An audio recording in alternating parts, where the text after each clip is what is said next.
Bienvenidos a esta emisión de Centroamérica Habla con su servidor Alberto Padilla. Muchas gracias por estarnos acompañando. En esta ocasión salimos un poco hacia el sur de Centroamérica, venimos a Colombia, específicamente a Antioquia, para charlar ahora con el expresidente de Colombia, Álvaro Uribe Vélez, quien es tan amable de recibirnos aquí en su casa. Muchas gracias, presidente. Alberto, a usted muchísimas gracias, a CB24 y un saludo a todos los televidentes. Muchas gracias, presidente. Bueno, a ver, la última vez que yo lo entrevisté en cámaras y micrófonos, lo he visto muchas veces, hemos estado juntos muchas veces después, pero la última vez que hablamos en cámaras y micrófonos fue en el 2010, en mayo del 2010. Usted estaba a punto de dejar de ser presidente de Colombia. Y quiero empezar esta entrevista donde la dejamos en el 2010. En aquel entonces, presidente, yo le pregunté a usted sobre su intención de buscar un tercer mandato. Y yo le preguntaba en aquella ocasión, le pregunté yo específicamente le dije, usted temía algo, ¿por qué usted pensaba que usted necesitaba quedarse un tercer mandato y no dejárselo a otro? Y usted me contestó en aquella ocasión que usted temía que no fuera a suceder la continuación de su política, específicamente la de seguridad. Esa fue la contestación que usted me dio. 3 meses después llegó el actual presidente Santos y pues evidentemente hubo un cambio en la política. Ahí es donde yo lo quiero retomar con usted, presidente. ¿Qué salió mal? ¿Qué salió mal? Es decir, por lo visto, evidentemente sus temores se hicieron realidad. A ver, Alberto, pongamos eso en contexto. Era mayo de 2010, usted lo ha dicho, próximo a dejar el gobierno. Ya la Corte Constitucional había dicho que no se podía un tercer mandato. Yo había aceptado reverente, en homenaje a las instituciones democráticas, en signo de sometimiento a las instituciones democráticas, el fallo de la Corte Constitucional. Yo nunca tuve claro interés en un tercer mandato. Tenía incertidumbre, porque por un lado pensaba que prolongar al presidente le hacía daño a la democracia, y por otro temía que no hubiera continuidad de unas políticas que eran perfeccionables, pero que le venían sirviendo a Colombia. Esa política de seguridad, la de inversión y la política social. El presidente Santos lo eligió Colombia comprometido él a continuar esas políticas. Era un momento de mucho alborozo. Había mucho optimismo en el país con lo que venía pasando. Y cuando usted me entrevista es justamente en Cartagena, cuando se realizaba allí el World Economic Forum. Primera vez en Colombia, era una especie de premio a los logros de Colombia. ¿Qué ha pasado? Se deteriora la seguridad. El presidente Santos recibe una gran herencia económica. Hoy empieza a haberse dudas en esa herencia económica. Ya los terroristas dejaron de ser terroristas, los volvieron actores políticos. 2 años de diálogo con un deterioro enorme de la seguridad. Le tengo unas cifras que se las daré más adelante. Exacto. A ver, primero que nada, el presidente Santos es elegido, claramente es elegido por representar una continuidad de las políticas del presidente Uribe. Claramente. Usted apoyó al presidente Santos, el presidente Santos... Lo elegimos. Bueno, lo eligieron, etc. La pregunta que yo quiero saber, nosotros sabemos qué es lo que dice el presidente Santos de por qué cambió esa política, de por qué de pronto dio este giro hacia la negociación con las FARC, con los terroristas. Entonces la versión de él ya la tenemos, pero yo quiero saber su versión. Usted como analista político, como experto en política colombiana, ¿qué fue lo que orilló, lo que obligó, qué pasó que hizo que el presidente Santos diera un vuelco total sobre la propuesta por la que había llegado a ser presidente? Yo creo que él no dio un vuelco, creo que nos engañó. Yo soy de estas montañas donde usted me está entrevistando, donde creemos en los ciudadanos, en las personas. Nosotros confiamos en él, pero él no cambió. Él tenía por allá escondido su juego. Él nos engañó mientras lo elegimos, y apenas ya lo elegimos destapó las cartas.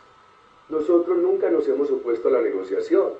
Lo que nos oponemos es a elevar al terrorismo a la categoría de actor político, a negociar con el terrorismo la agenda nacional, a poner en pie de igualdad al terrorismo con los soldados y policías de Colombia, adoptar una agenda castrochavista para Colombia, que es lo que propone la FARC, que es muy dañina.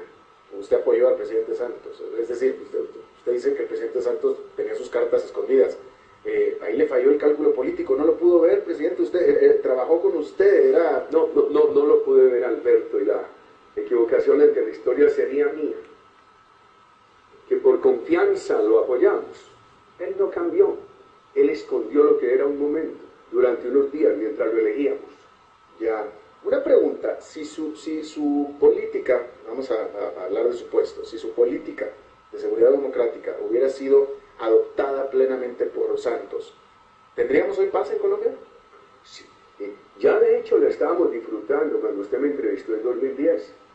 Si el país no lo hubiera estado disfrutando, no se hubiera realizado en Cartagena esa versión del World Economic Forum. Yo creo que de haber continuado el presidente Santos la política de seguridad democrática, seguramente los cabecillas del narcoterrorismo estarían en La Habana o en Caracas, pero ya no tendrían estructuras criminales para hacer lo que están haciendo en Colombia, para que la comunidad internacional lo conozca. Permítame estas cifras solamente referentes al grupo terrorista FARC durante 2 años de diálogo. Hasta hace 2 semanas, 792 ataques terroristas, 326 civiles heridos, 104 civiles asesinados, 702 soldados y policías heridos, 635 asesinados en un proceso de diálogo. Vuelve a crecer el secuestro, el país inundado de extorsión, y vuelve a presentarse un crecimiento de los cultivos de droga. El gobierno de Colombia alegaría que igualmente el ejército ha estado haciendo muchos avances contra las FARC en la guerra. El ejército está desmotivado. El ejército colombiano ha sido siempre profesional, subalterno. Eso explica que este país es el país que menos interrupción democrática tuvo el siglo pasado. Mientras México tuvo 12 años de interrupción democrática, aquí no hubo sino 4. Y la política de seguridad se ha deteriorado mucho en Colombia, entre otras cosas, porque policía y fuerzas militares están desmotivadas. ¿Y qué ha pasado con la ciudadanía? En nuestro gobierno toda la ciudadanía ayudaba, informaba, estaba del lado de la seguridad. Hoy la ciudadanía se siente desprotegida, entonces prefieren pagar la extorsión a los grupos terroristas en lugar de denunciar. Hay un control territorial de grupos terroristas en muchas áreas del país, una violencia sin registros, silenciada. Al regresar, De nuevo quedó en la presidencia en lo que pareciera ser una aceptación ya de los colombianos. Esta siguiente pregunta sería una pregunta que le daré en su oportunidad, si es que la hay, al presidente Santos, pero yo quiero saber su opinión al respecto. Todo lo que usted dice es cierto. Vaya, yo soy testigo. La primera vez que yo llegué a este país, la primera vez que lo visité, estaba el presidente Pastrana en el poder, y la transformación que tuvo Colombia durante su presidencia es absolutamente innegable, totalmente.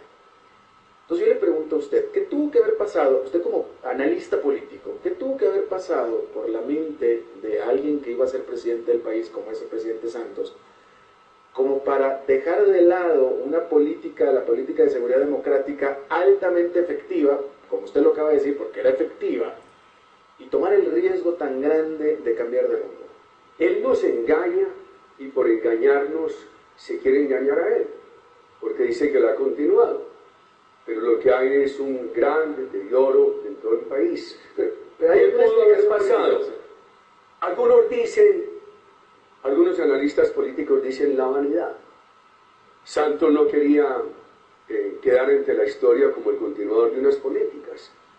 Yo digo que si él las hubiera continuado, él sería el gran héroe. Porque la ciudadanía no recordaría quién las empezó, sino quién las continuó y las llevó a un feliz final. Eso dicen algunos. Yo no me detengo en ese examen. Yo creo es otra cosa, que él nos engañó. Él sabía qué quería y nos lo ocultó mientras lo elegimos. Porque si él le hubiera dicho al país lo que quería en el 2010, el país no lo habría eso, y sin embargo lo reeligieron. De nuevo quedó en la presidencia en lo que pareciera ser una aceptación ya de los colombianos de que van sobre el rumbo que está llevando este país.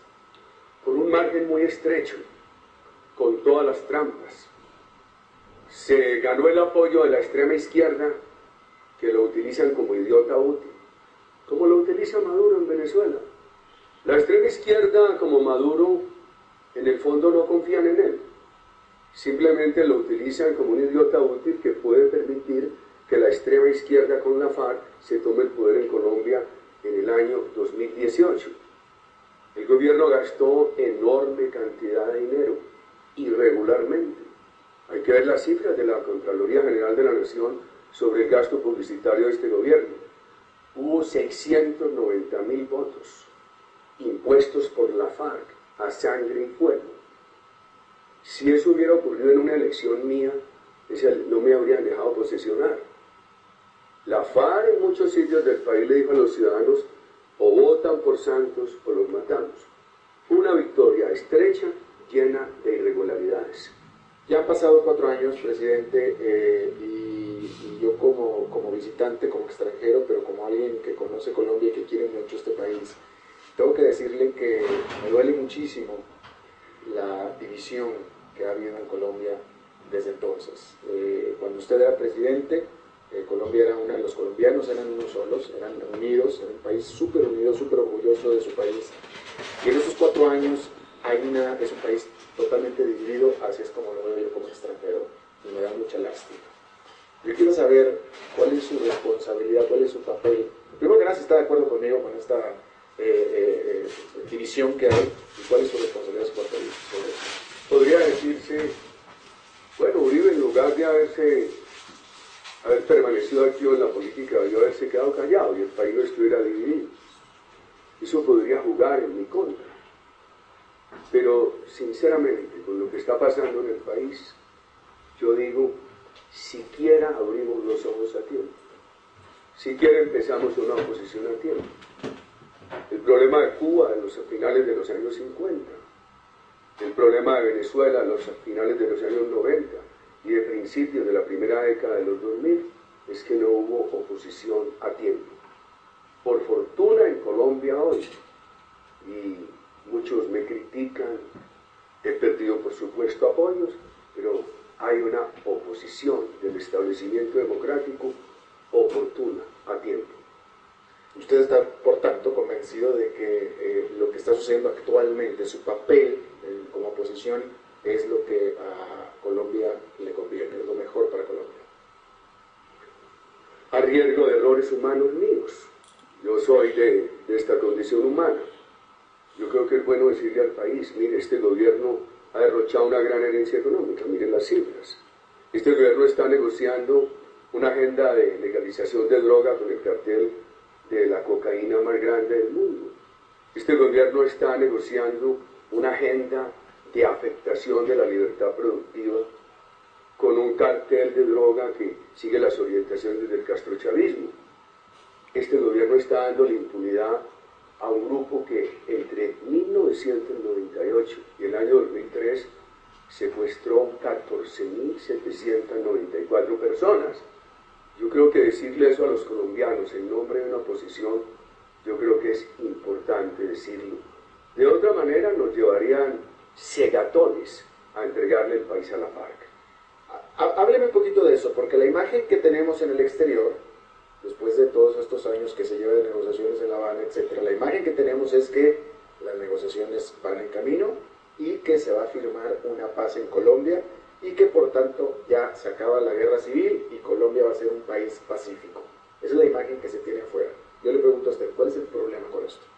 El problema es este. Primero, en otros países de América Latina hubo levantamientos populares armados que llamaron insurgencias contra dictaduras. Colombia ha tenido una democracia estable, respetable. Aquí lo que ha habido es un desafío narcoterrorista del cartel de cocaína más grande del mundo a las instituciones democráticas. Eso marca una diferencia con otros fenómenos de América Latina. Segundo, se habla de paz y hay un crecimiento de la violencia. Le acabo de mostrar las cifras que son tomadas del propio gobierno, cifras que se publican oficialmente en Colombia. Entonces se habla de paz, pero aquí crece la violencia. La comunidad internacional cree que Santos tiene controlado el terrorismo. Mentiras, el terrorismo va sometiendo a Santos. Que aquí va a haber un acuerdo democrático. Mentiras, si usted lee el preámbulo y los 3 acuerdos publicados, no obstante los 30 puntos en los cuales no han hecho acuerdos, verá que es un gran riesgo para Colombia de que se adopte una agenda económica castrochavista, que tiene este problema, y lo digo al oído de los latinoamericanos pobres. Uno dice, bueno, pero es que Chávez adoptó unas políticas sociales buenas, pero las volvió insostenibles, porque acabó con la inversión privada.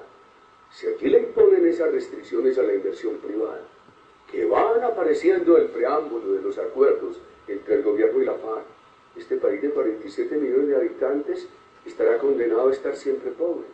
Hábleme del escenario dentro de 5. ¿Cómo será Colombia dentro de 5, 10 años? Si se firma la paz como hacia el camino que va. Un desempeño mediocre. ¿Por qué? Porque socializarlo totalmente no lo van a poder. Aquí hay una gran fuerza empresarial. Ayúdenos a entender qué es lo que está metido en estos acuerdos de paz que no conocemos los extranjeros, que le preocupa tanto. ¿En qué cambiará la Colombia empresarial, vibrante, que fluye inversión extranjera, etcétera? ¿Qué va a cambiar?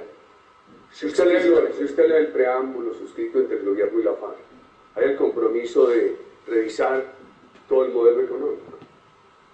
La FARC pide que hay que derogar los acuerdos de comercio, unas políticas sumamente restrictivas en materia de energía, hidrocarburos, minería, una socialización de la tierra. La FARC ha sido responsable del atraso en el campo colombiano, se ha apropiado de 1 millón de hectáreas, y entonces ahora el gobierno le quiere aceptar una propuesta para expropiar la mitad del país. Y entonces eso va produciendo impactos en la industria, va produciendo impactos en la investigación, en el comercio, en el sector de los servicios. Y hay un pequeño país centroamericano, donde tienen estancada la economía, y medio viven porque reciben 4.000 millones de dólares de transferencias de familias que viven en los Estados Unidos. El daño menor que hace un gobierno de extrema izquierda es que estanca la economía. Y entonces este país, que en 2010, cuando usted me entrevistó, no había superado sus problemas, pero empezaba a tener un desempeño sobresaliente en seguridad, en inversión y en política social, va a volver a un desempeño mediocre. Y un país que se aproxima a 50 millones de habitantes con un desempeño mediocre no va a encontrar prosperidad general para su ciudadanía. Ese es el gran riesgo. ¿Usted cree que la paz, con estos elementos que usted está diciendo, se va a firmar? Se puede firmar, pero eso no garantiza paz, porque usted le da impunidad a los cabecillas de un grupo que ha reclutado 60.000 niños en Colombia, que ha secuestrado 37.000 personas y que ha producido miles de asesinatos, y que es el cartel de cocaína más grande del mundo, como se la quiere dar este gobierno, que ahora está pidiendo revisar el delito político para incluir dentro del delito político el narcotráfico. Le digo, hay algo concreto. Entonces eso da mal ejemplo. Entonces puede que hagan la paz con esos cabecillas que están en La Habana, les den impunidad, pero entonces aquí se multiplicarán los terroristas, porque ¿qué dirán los jóvenes? Yo quiero lo mismo, yo me lleno de plata con el narcotráfico. Esta semana se ha difundido mucho la noticia de Forbes, que la FARC es el tercer grupo terrorista más rico del mundo, y los Estados Unidos dicen que no es el tercero, sino el más rico. Entonces el premio es la impunidad, y eso genera mal ejemplo. ¿Qué van a decir todos estos jóvenes? Sigamos el camino. Hoy en día, presidente, ¿cuál es la influencia, la colaboración, la relación de Venezuela y Ecuador con las FARC? Ecuador, ellos siguen abusando del territorio ecuatoriano. presidente Correa ha dado declaraciones enfáticas de que no los admite, pero ellos siguen abusando del territorio ecuatoriano en Venezuela. Venezuela los admite, los protege, los tolera. El presidente Santos, antes de ser presidente, era la voz periodística del continente más radical contra el castrochavismo. Después se convirtió en el gran validador de Chávez. Y ahora acaba de apoyar la elección de Venezuela al Consejo de Seguridad de Naciones Unidas. No obstante que Venezuela es la gran protectora del terrorismo colombiano. Al regresar. Presidente, desde que llegué a Colombia, hace 1 año y medio que no venía por acá, y en el transcurso de este tiempo, varios expresidentes, el presidente Samper, el presidente Pastrana, que estuve con ellos, un líder de medios de comunicación aquí en Colombia, que no voy a decir su nombre, pero todos han dicho la misma frase que me llama la atención respecto del proceso de paz, y todos ellos han dicho: ¿quién no quiere la paz? ¿Quién está en contra de la paz? Vamos hacia la paz. ¿Qué opina al respecto?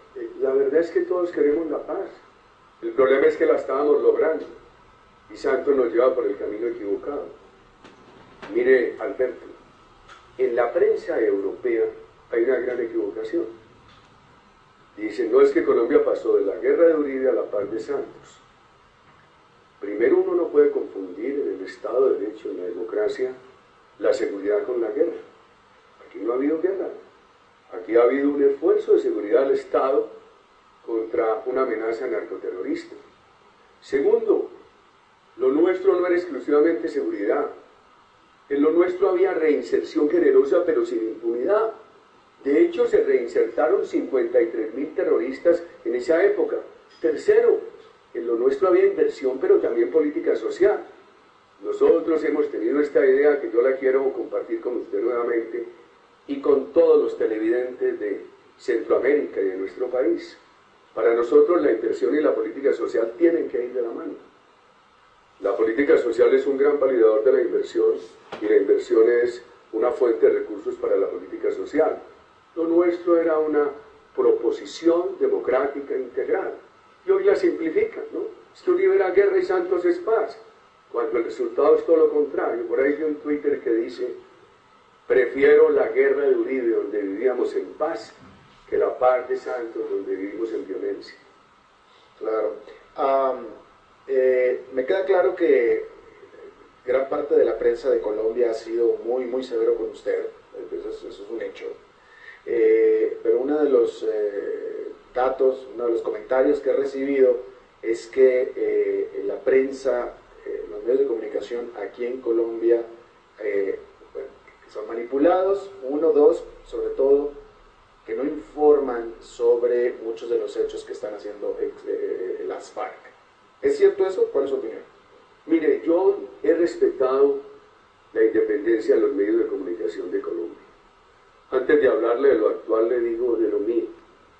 Nunca pedí una editorial en mi favor. Nunca pedí que rectificaran una noticia en mi contra. Todos los periodistas colombianos tuvieron seguridad en mi gobierno. Antes de mi llegada en este país se asesinaban 15 periodistas por año. Y en las regiones colombianas, este es un país de regiones, los periodistas vivían amordazados por el terrorismo. Mi gobierno les devolvió la libertad.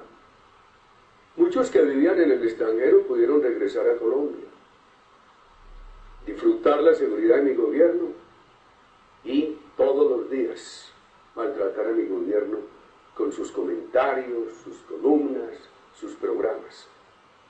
Por eso yo reivindico que lo nuestro fue un proyecto democrático. ¿Qué pasa hoy? Santos somete a medios de comunicación. ¿De qué manera? Con la publicidad del gobierno. Con el cuento de que ya estamos en la víspera de la paz.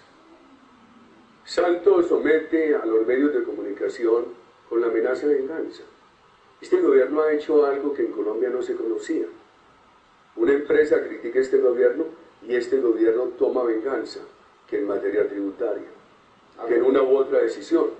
Primera vez que eso ocurre en Colombia.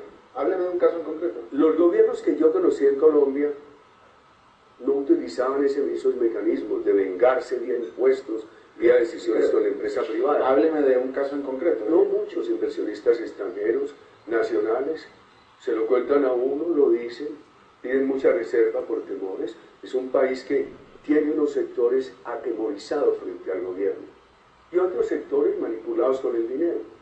¿Es cierto entonces que la prensa en general, los medios de comunicación no están reportando sobre atentados, etcétera, a las FARC? Hoy un poquito más, porque ha habido un surgimiento de medios alternativos, ha crecido mucho esto del Twitter. No, pero yo hablo de los medios tradicionales. Hay periodistas como Fernando Londoño, los medios tradicionales, pero hoy en un medio alternativo y hay oposición. Entonces yo diría que los mismos medios van a tener que hacer una reflexión, que no les conviene seguir en esa tarea de ocultamiento para favorecer a Santos. Y a los medios, como les fue bien en mi gobierno, no solamente los protegimos, sino que cuando yo llegué estaban económicamente quebrados. El periódico más importante del país tenía valor negativo. A los 3 años de mi gobierno lo vendieron por $300 millones. Las condiciones que creó nuestro gobierno fueron salvadoras de la economía de los medios de comunicación.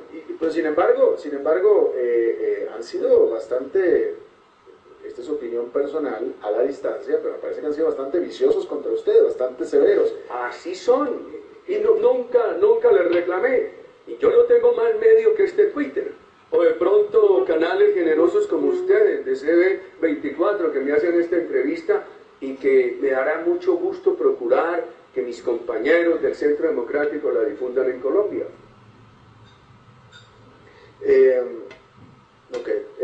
Pero me llama la atención, porque yo estoy de acuerdo con lo que usted me está diciendo acerca de la seguridad que se le dio y a los medios de comunicación en su momento. Estoy totalmente de acuerdo. Y la recuperación de su valor económico. Totalmente de acuerdo. La pregunta es ¿por qué son ahora tan severos con usted?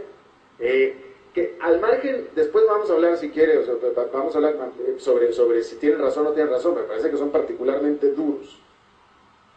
Sí, yo no sabría decirlo, Alberto, porque hay amigos míos que se arriman a directores de medios. Les dicen, es que yo le doy libertad a mis periodistas, y mis periodistas tienen un pensamiento diferente. Yo nunca les pregunto, Alberto.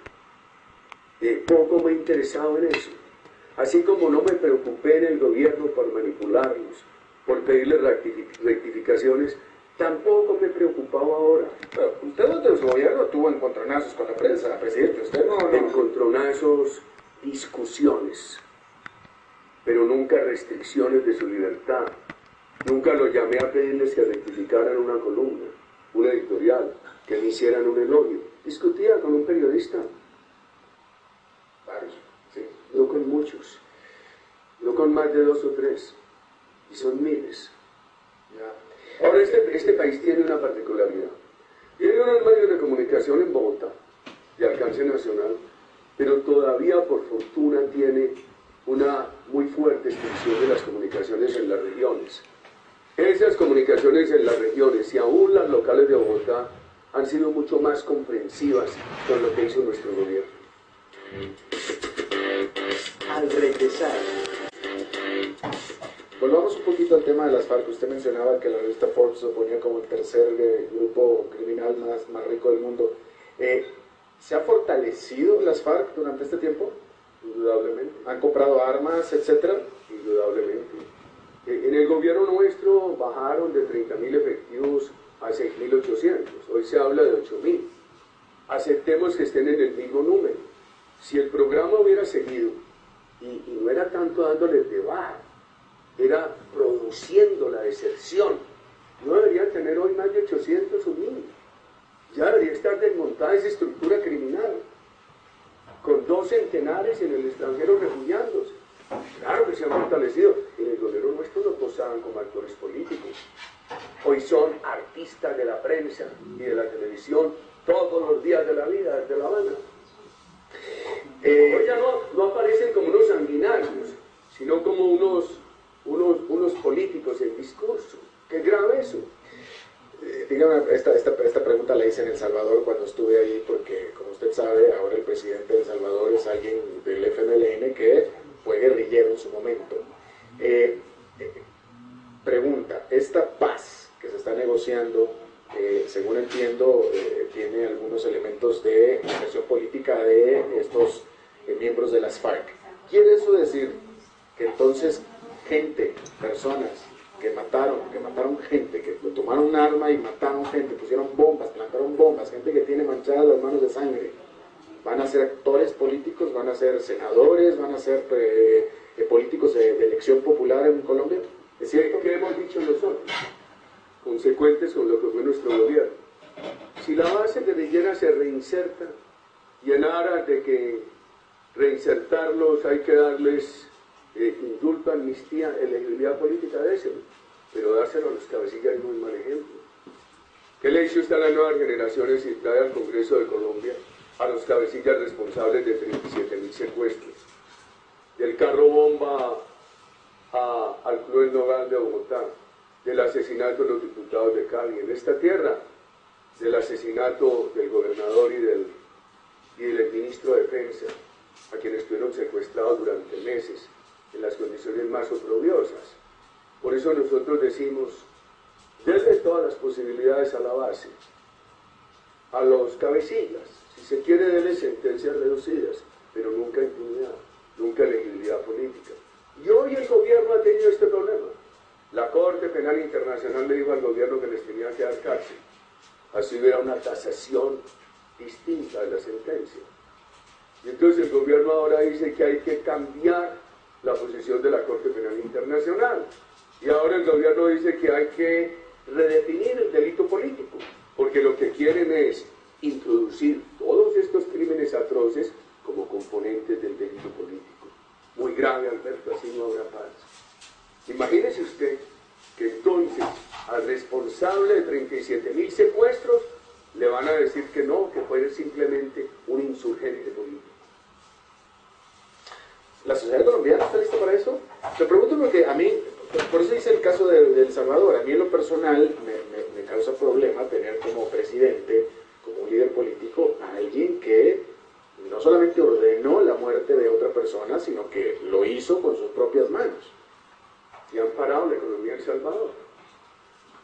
Ellos tienen la agenda marxista, castrista, modelo 2014. Castro, que es un hombre muy inteligente, supo cómo decirle a Chávez que fuera con un gradualismo. Y por eso ahora no proponen aquí la socialización total de los medios de comunicación, sino de los medios de producción, sino un proceso gradual. Entonces usted dice que a usted no le causa confort ver que un país está siendo gobernado por alguien que mató a una persona. Imagínese, nosotros tener que aceptar que entonces este país llegue en el 2018 a estar gobernado por quienes reclutaron 60.000 niños, por el cartel de cocaína más grande del mundo. Ahora que la noticia del mundo, de Centroamérica, de nuestro país, ha sido la tragedia en el estado de Guerrero, en México. Los autores están conectados con la FARC y están en el narcotráfico. Y la FARC es la gran proveedora de eso. Uno no entiende que el mundo pida que los sancionen por lo de México y al mismo tiempo aplaudan que aquí les den impunidad, cuando son los bandidos que están en la misma conexión criminal. Claro. El presidente, Centroamérica tiene 3 de los países más violentos del mundo, incluso por encima de la propia Colombia en cuanto a asesinatos o muertes violentas por cada 100.000 habitantes, que esa es la métrica normal, ¿no? Obviamente estoy hablando de Honduras, El Salvador y Guatemala. Quiero saber sobre su opinión al respecto de la seguridad en esos países. El presidente Arias, Premio Nobel de la Paz, él hablaba de que si Estados Unidos dedicara o dirigiera una fracción de la inversión en armamento hacia América Central, hacia el Triángulo del Norte de América Central, para poder invertir en educación, en salud, etc., eso sería la solución a la violencia, a la pobreza y por tanto a la violencia de esos países. Esa es la opinión del presidente Oscar Arias. Yo la pregunta que yo le quiero hacer, y cualquier otra pueda dar al respecto es ¿Estados Unidos es necesario, es clave para aliviar la situación en Centroamérica de la violencia? Con todo el respeto a los centroamericanos, me voy a referir a la experiencia colombiana, que puede servir de ejemplo. ¿Qué es lo importante de que un país como Estados Unidos ayude a combatir la droga? Primero, que la droga es un delito universal, necesita corresponsabilidad de todos los países. Si Estados Unidos ayuda a combatirla, es un buen ejemplo. Es lo mismo que deberían hacer los europeos, los asiáticos. Brasil, donde hay un índice de crecimiento de consumo en la juventud abismal. Buen ejemplo que un país como Estados Unidos ayuda a combatir la droga. Segundo, esa droga es el combustible que va estimulando todas estas violencias. Tercero, si un país extranjero ayuda, pero no hay una gran voluntad interna, esa ayuda es inútil. Entonces, ¿qué hicimos nosotros en Colombia? Pusimos en práctica 3 políticas que iban de la mano. Esta política de seguridad, ayudada por la política contra el narcotráfico del Plan Colombia de Estados Unidos. Esta política de promoción de inversiones, con una legislación clara en favor de la empresa privada, con estímulos condicionados a que hicieran inversiones, y esta política social, que en educación, que en salud, etc. Entonces aquí tiene que haber, Alberto, apoyo internacional frente a un delito internacional que es el narcotráfico, que es combustible de violencia al interior de nuestros países, determinación interna y una política integral. Mire, para este país fue fundamental en el proceso de seguridad democrática comprometer a la ciudadanía con la seguridad.